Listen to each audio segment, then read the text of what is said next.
Rail भूमि विकास प्राधिकरण आपके लिए लाए हैं 60 साल की लीज अवधि के लिए नीलामी के माध्यम से गोमती नगर रेलवे स्टेशन परिसर, गोमती नगर, लखनऊ, यूपी में वाणिज्यिक स्थानों के पट्टे के लिए ई नीलामी। वेबसाइट www.tenderbazaar.in/RLDA पर होगी। योजनाओं में ई नीलामी 12 नवंबर सुबह 11 बजे से होगी। ऑनलाइन रजिस्ट्रेशन 9 अक्टूबर से 12 नवंबर सुबह 10 बजे तक होगा।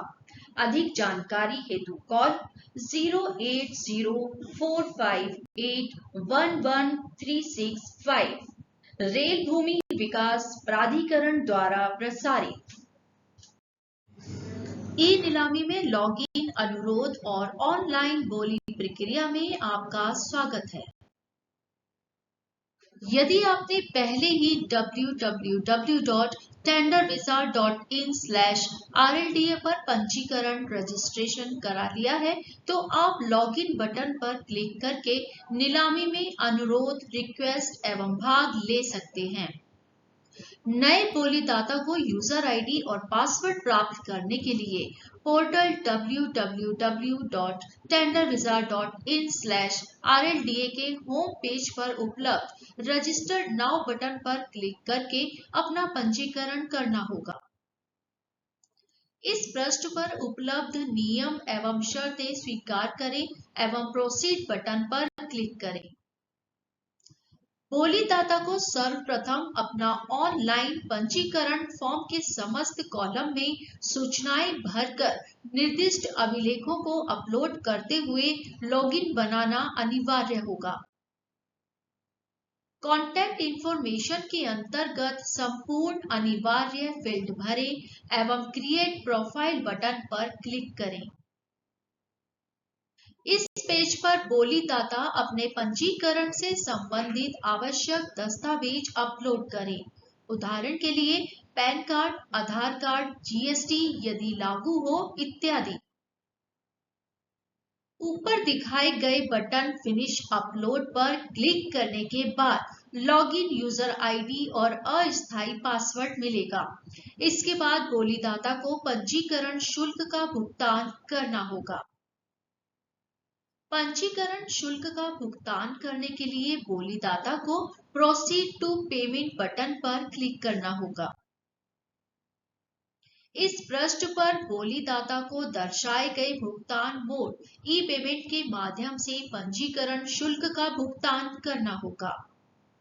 पंजीकरण शुल्क का भुगतान करते ही बोलीदाता के ईमेल पर उसका आईडी तथा पासवर्ड आ जाएगा, जिससे कि आवेदक ऑनलाइन लॉगिन कर सकेगा। बोलीदाता को पहली बार लॉगिन के दौरान अपना पासवर्ड रीसेट करना होगा। पासवर्ड रीसेट पेज पर दिए गए नए पासवर्ड के न्यूनतम मानदंडों का पालन करें। होम पेज पर दिए गए लॉगिन बटन पर क्लिक करके बोलीदाता अपनी लॉगिन आईडी और पासवर्ड भरे, फिर गतिविधि, एक्टिविटी, नीलामी, ऑक्शन चुने। इस पेज पर बोलीदाता आईडी और पासवर्ड भरे, फिर गतिविधि, नीलामी, ऑक्शन चुने। इस पेज पर बोलीदाता अपना डिजिटल सिग्नेचर दर्ज करें। इसके बाद आप सफलतापूर्वक लॉगिन हो जाएंगे। यदि बोलीदाता पहली बार लॉगिन कर रहा है तो यह पृष्ठ प्रतिबिंबित होगा, जहां बोलीदाता को अपने रिफंड खाते के विवरण की जानकारी अपडेट करनी होगी। यहाँ बोलीदाता अपनी बैंक खाते का विवरण दर्ज करें और अपने बैंक विवरण के संबंध में कैंसिल्ड चेक या खाते की पासबुक कॉपी अपलोड करें। यहाँ अपने रिफंड अकाउंट विवरण को सिलेक्ट करें और सेट डिफॉल्ट पर क्लिक करने के बाद कंटिन्यू बटन पर क्लिक करें। डॉक्यूमेंट लाइब्रेरी में दस्तावेज अपलोड करें। ई नीलामी में भाग लेने से पहले बोलीदाता दस्तावेज लाइब्रेरी, डॉक्यूमेंट लाइब्रेरी के माध्यम से निर्धारित दस्तावेज अपलोड करें। A. Instruction to applicants bidders. B. Application form. C. Acceptance letter. D. Authorization and undertaking. E. Terms and conditions. F. Agreement of lease. G. Other supporting documents as mentioned in application form. आवश्यक दस्तावेजों को library में upload करने के लिए upload document button का उपयोग करें। नाम संलग्न अटैच नेम, विवरण संलग्न अटैच डिस्क्रिप्शन और फाइल समूह फाइल ग्रुप के लिए डेटा दर्ज करने के उपरांत अपलोड बटन पर क्लिक करें। फाइल सफलतापूर्वक अपलोड हो गई है।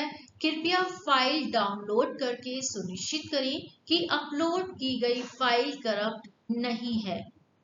सफलतापूर्वक फाइल अपलोड करने के बाद दस्तावेज लाइब्रेरी में वापस जाने के लिए ओके पर क्लिक करें और एक से अधिक दस्तावेज अपलोड करने के लिए उपरोक्त में दिखाए गए चरणों का फिर से पालन करें।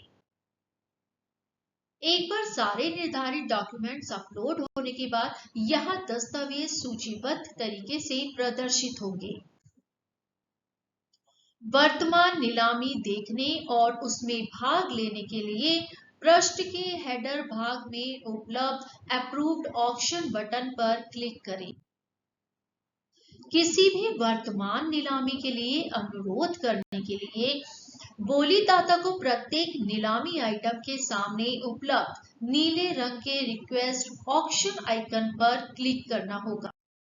नीलामी अनुरोध आइकन पर क्लिक करने के बाद बोलीदाता नीलामी अनुरोध रिक्वेस्ट डॉक्यूमेंट पेमेंट पृष्ठ पर दिखाए गए अटैच लिंक अटैच टैब पर क्लिक करके प्राधिकरण द्वारा मांगे गए सभी आवश्यक दस्तावेज अपलोड संलग्न करें। अटैच बटन पर क्लिक करने पर सिस्टम दस्तावेज लाइब्रेरी डॉक्यूमेंट लाइब्रेरी पृष्ठ पर पुनः निर्देशित होगा, जहां बोलीदाता द्वारा पहले से अपलोड किए गए निर्धारित दस्तावेज प्रदर्शित होंगे, जिसे बोलीदाता को सारे दस्तावेज एक बार में चयन करने के उपरांत फिनिश सिलेक्शन बटन पर क्लिक करना होगा। एक बार सभी निर्धारित दस्तावेज संलग्न होने के बाद बोलीदाता को फिनिश अपलोड बटन पर क्लिक करना होगा। इसके उपरांत पॉपअप अलर्ट मैसेज में दर्शाए गए ओके बटन पर क्लिक करें। अर्नेस्ट मनी एवं ऑक्शन प्रोसेस फी का भुगतान करने के लिए ऑक्शन फी डिटेल्स के सापेक्ष उपलब्ध अपडेट पे नाउ लिंक पर क्लिक करें। इसके उपरांत नीचे दिखाई गई स्क्रीन आएगी। यह स्क्रीन रिफंड बैंक खाता की विवरण जानकारी की पुष्टि करेगी। बोलीदाताओं को इसे सत्यापित करना होगा क्योंकि कोई भी रिफंड केवल इसी खाते में प्रोसेस किया जाएगा। विवरण की पुष्टि करने और अगले पृष्ठ पर जाने के लिए सबमिट बटन पर क्लिक करें। अब चयनित नीलामी आइटम के लिए ईएमडी का भुगतान करने के लिए वांछित भुगतान मोड का चयन करें। बोलीदाता ईएमडी भुगतान करने के लिए उपलब्ध दो मोड यानी ई पेमेंट या एनईएफटी आरटीजीएस के माध्यम से भुगतान कर सकता है।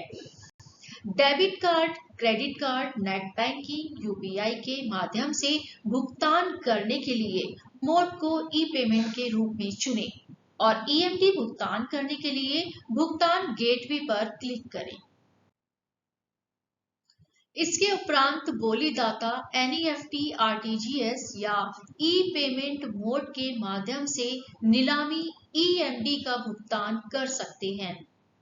ईएमडी भुगतान एनईएफटी आरटीजीएस के माध्यम से एनईएफटी आरटीजीएस के माध्यम से भुगतान करने के लिए मोड को एनईएफटी आरटीजीएस के रूप में चुनें। एक बार चयनित होने पर सिस्टम एक चालान उत्पन्न करेगा और इसे उत्पन्न चालान लिंक पर क्लिक करके डाउनलोड किया जा सकता है। एनईएफटी आरटीजीएस चालान के रूप में ईएमडी भुगतान करते समय निम्नलिखित बिंदुओं का ध्यान रखा जाना चाहिए। एक, बोलीदाता किसी दुकान की ईएमडी के भुगतान के लिए जनरेट किए हुए चालान का उपयोग किसी अन्य दुकान की नीलामी में भाग लेने के लिए ना करें। 2. चालान में राशि या किसी अन्य कंटेंट को ना बदलें, संशोधित करें। 3. अपने संदर्भ के लिए बैंक द्वारा स्वीकृत काउंटर फाइल की एक प्रति रखें। 4.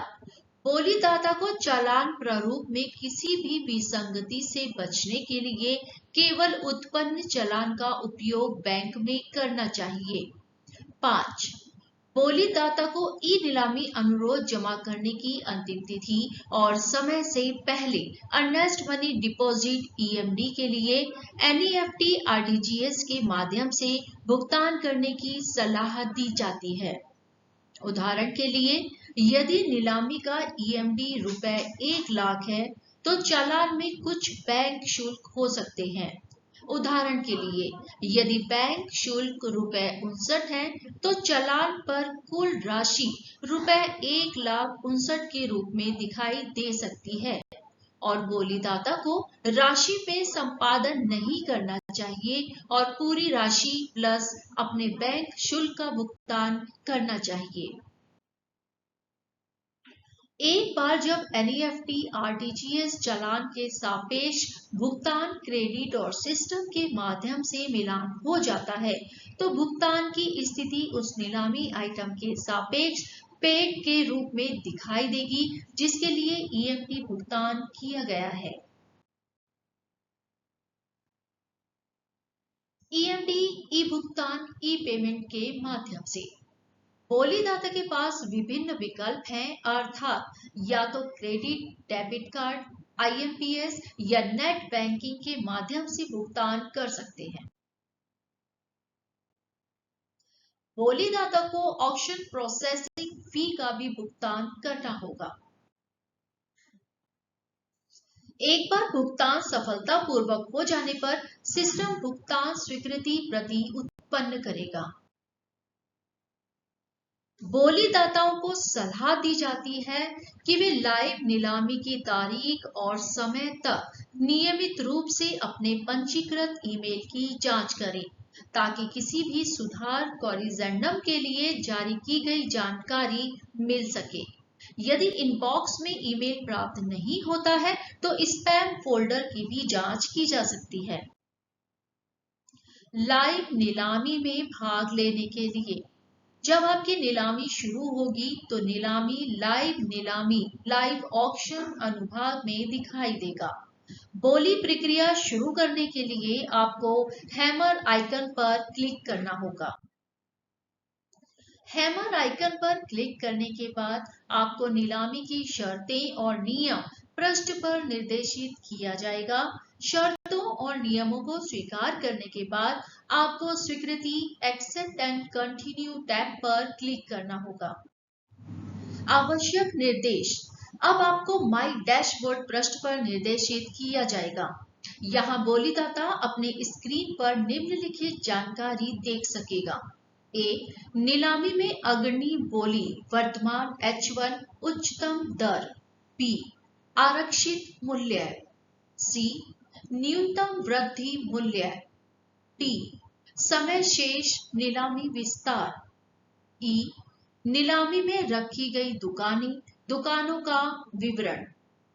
किसी बोलीदाता को बोली के लिए केवल वही दुकानों का विवरण देखेगा जिसके लिए उसने ईएमडी जमा कर रखी है और उन्हीं दुकानों के लिए ही वह बोली लगा सकता है।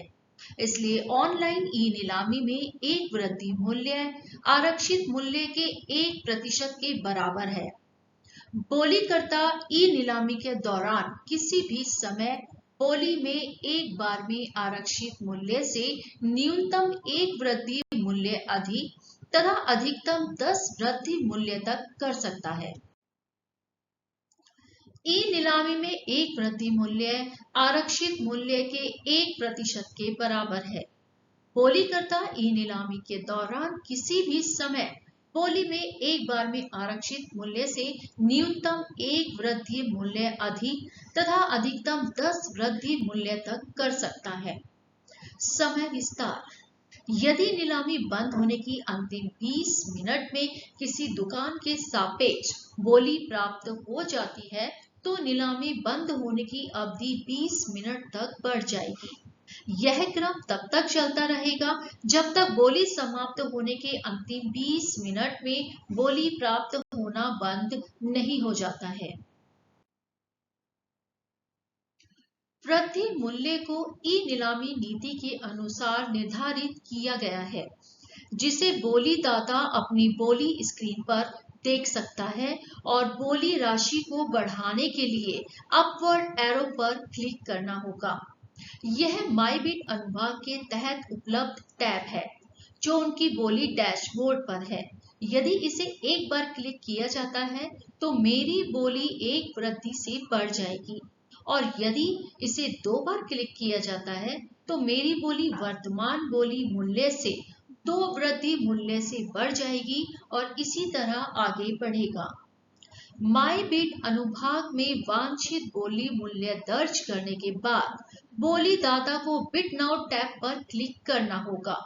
बिट नाउ टैब पर क्लिक करने पर एक पॉपअप विंडो खुलेगी, जिसमें आपकी बोली के शब्दों में और प्रचलित उच्चतम बोली में आपकी बोली में प्रतिशत वृद्धि दिखाई देगी। ओके पर क्लिक करने पर एक और पॉपअप विंडो खुलेगी, जिसमें पूछा जाएगा कि क्या आप अपनी बोली सबमिट करने के लिए सुनिश्चित हैं या नहीं। यदि दर्ज की गई बोली सही है तो बोलीदाता को ओके पर क्लिक करना होगा। यदि बोलीदाता ओके पर क्लिक करता है तो बोली स्वीकार की जाएगी, अन्यथा बोली स्क्रीन पर वापस जाने के लिए कैंसिल पर क्लिक करें। कृपया सुनिश्चित करें कि आपके कंप्यूटर की सेटिंग्स किसी भी पॉपअप संदेश को स्क्रीन पर प्रकट होने से ना रोके, अन्यथा नीचे उल्लिखित अलर्ट उपलब्ध नहीं होगा। नीलामी समाप्त होने के लिए बचे समय को स्क्रीन के अत्यधिक दाएं हाथ की तरफ प्रदर्शित किया जाएगा। स्क्रीन नीचे दिखाई गई है। यदि किसी भी समय आप H1 बोलीदाता होते हैं तो माई डैशबोर्ड पृष्ठ पर वर्तमान बोली अनुभाग के खिलाफ एक झंडा आइकन दिखाया जाएगा, जिसमें संदेश होगा वर्तमान में आप H1 हैं। नीचे दी गई स्क्रीन देखें। बोलीदाताओं को सलाह दी जाती है कि वे नीलामी की स्थिति के बारे में नवीनतम जानकारी प्राप्त करने के लिए अपनी बोली डैशबोर्ड को रिफ्रेश बटन पर क्लिक करके नियमित रूप से रिफ्रेश करते रहें, जो बोली स्क्रीन पर उपलब्ध है। सर्वर का समय अंतिम माना जाएगा और सभी बोलियां जो ई नीलामी बंद होने के समय सर्वर के समय के अनुसार से पहले सर्वर द्वारा प्राप्त और रिकॉर्ड की गई हैं, केवल उन्हें वैध बोली के रूप में माना जाएगा। जब नीलामी समाप्त होगी तो स्क्रीन के अत्यधिक दाएं हाथ की ओर नीलामी समाप्त हो गई है का संदेश प्रदर्शित होगा। एक बार नीलामी समाप्त होने के बाद सिस्टम द्वारा कोई आगे की बोली स्वीकार नहीं की जाएगी। नीलामी पूरी होने के बाद यह नीलामी पूर्ण टैब कंप्लीट ऑक्शन में दिखाई देगी। धन्यवाद।